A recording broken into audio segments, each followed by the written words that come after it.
Ako si Tecumseh, pinuno ng Shawnee. May sumpa akong ibibigay sa Pangulo ng Estados Unidos na nanalo sa halalan ng taong natapos sa numerong 0.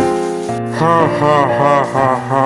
Matanda ka na pero naniniwala ka pa rin sa sumpa at mahiwagang diwata. Tangina mo! Guys, ako lang bagong pangulo ninyo, si William Henry Harrison, at may pananalita ako 1 oras at 45 minuto. Eto ako, basang-basa sa ulan, pero imposible na mamatay ako dahil lang nabasa ako sa ulan. Nako po, patay na si Pangulong Harrison.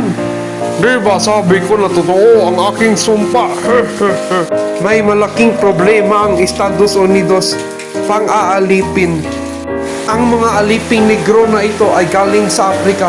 Ibininta sila ng hari nila at binili din ng mga kolonista at magtatanim sila ng cotton. Hindi naglaon, may digmaang sibil sa Amerika. Pagitan sa Union ang hindi gusto sa mga alipin at Confederate o gusto ng alipin. Ang Pangulo ay si Abraham Lincoln. Pangulong Lincoln, dapat mag-recruit kayo ng sundalong negro para ang digmaang ito ay tungkol sa pagpalaya ng alipin. Sige, para malaman nila na masama iyan. At nanalo ang Union, hindi na nahati ang Estados Unidos pagitan sa Union at Confederate.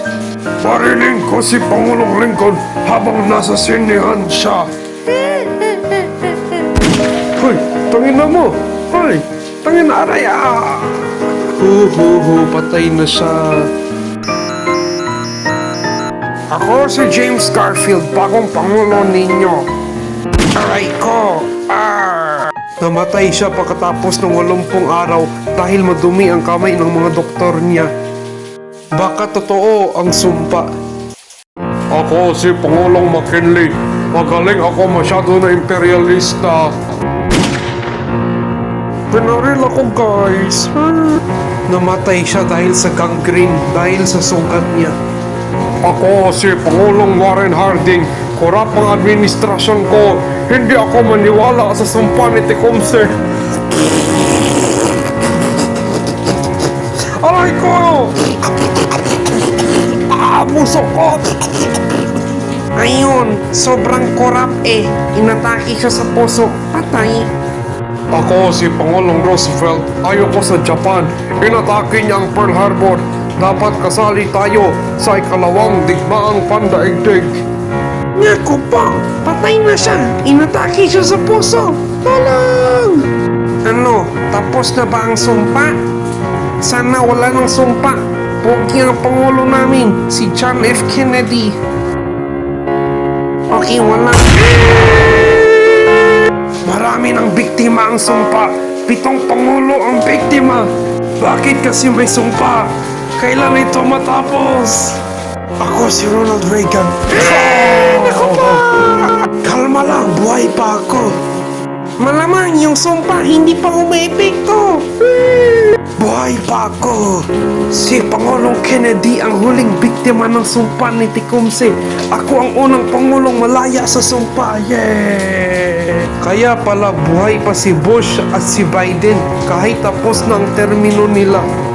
Pero, totoo ba talaga ang sumpa? Huh? Ako si Pangulong Zachary Taylor. Alam ko na hindi totoo ang sumpa kasi namatay ako habang ako'y pangulo.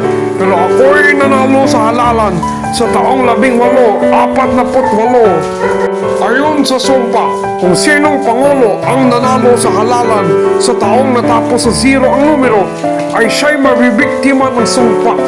Pero namatay ako kahit ang taon na nanalo ako ay taong natapos sa numerong 8. Hooray!